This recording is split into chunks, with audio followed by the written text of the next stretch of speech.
عرب میں ایک عورت تھی، اس کا نام جعفر تھا۔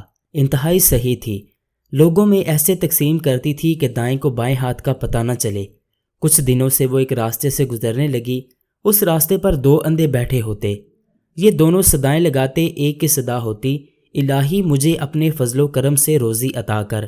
دوسرا اندھا کہتا، یا رب مجھے جعفر کا بچا ہوا عطا کر۔ جعفر ان دونوں کی صدائیں سنتی اور دونوں کو عطا کرتی۔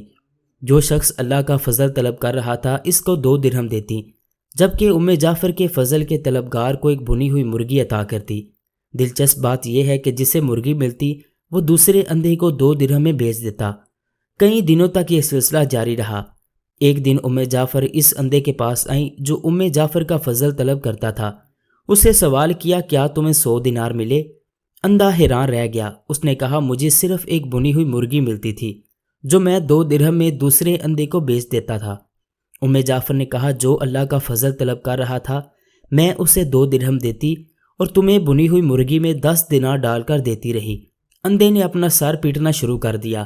ہائے میری کم بختی، کاش میں ایسا نہ کرتا، میں مارا گیا۔ جعفر نے کہا، یقیناً اللہ کا فضل طلب کرنے والا کامیاب ہے اور انسانوں کے فضل کا طلبگار محروم ہے۔